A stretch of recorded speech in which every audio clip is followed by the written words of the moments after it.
Mungkin kita ada pengalaman bagi pinjam wang kepada keluarga atau kawan-kawan. Masa hendak pinjam, pelbagai alasan diorang bagi. Kalau tak bagi, rasa kesian pula. Sebab percaya punya pasal kita bagi. Dah lah tak ada hitam putih. Pinjaman pun kita tak untung apa-apa. Masa kita call nak tanya bila nak bayar, semua tak jawab. WhatsApp pun tak reply, walaupun dah blue tick. Walaupun amount yang dipinjam tak tinggi mana.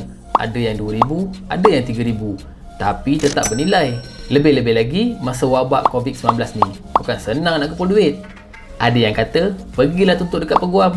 Tapi, kalau nak tuntut dengan bantuan peguam, nanti nak kena bayar kos peguam pula. Aduh, tak pasal-pasal kena keluar duit sendiri pula. Sebab inilah ramai yang akhirnya biarkan hutang tanpa dituntut.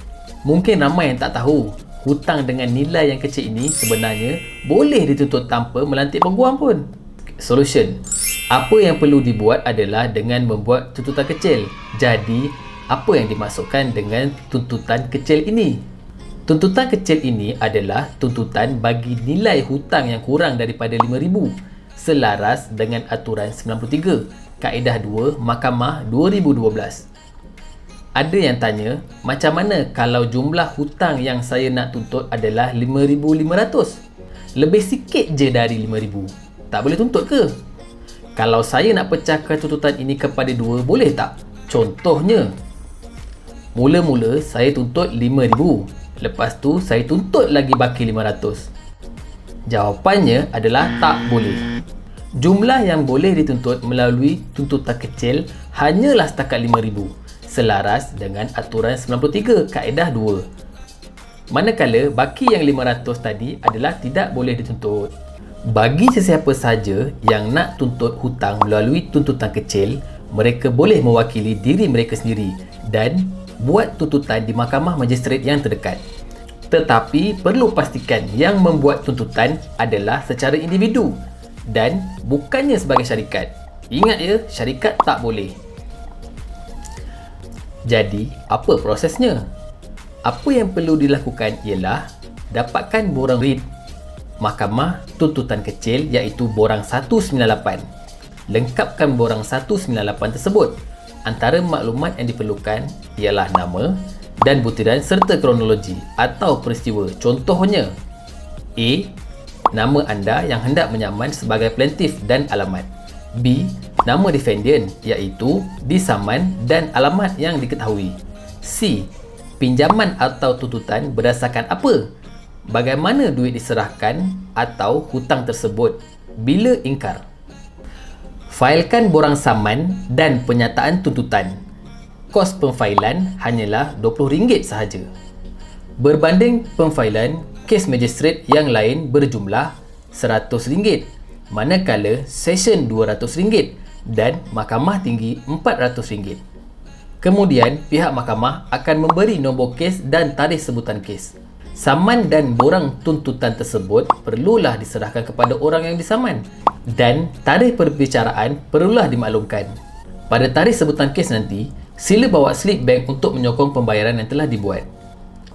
Kalau wang tersebut diberi secara tunai, boleh bawa dokumen-dokumen bukti lain. Contohnya, salinan email atau screenshot WhatsApp perbualan dengan orang yang berhutang.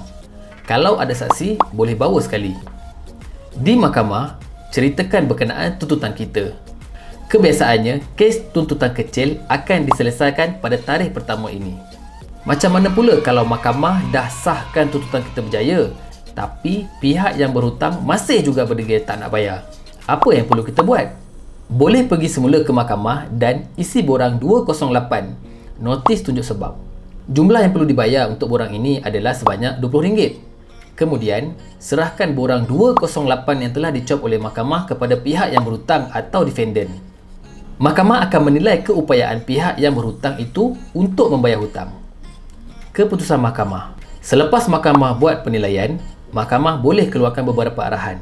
Contohnya ialah, yang pertama, barangan milik pihak yang berhutang disita dan dijual. Kedua, pihak yang berhutang perlu membayar hutangnya secara ansuran sehingga selesai. Dan yang terakhir, mahkamah juga boleh mengeluarkan arahan supaya pihak yang berhutang dipenjarakan.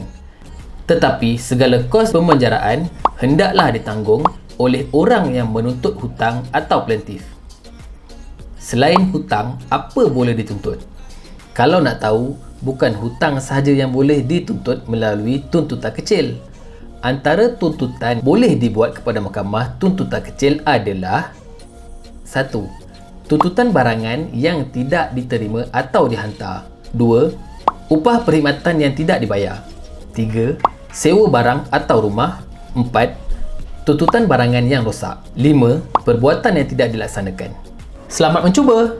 Jangan lupa like, share dan subscribe channel kami Next Episode Channel.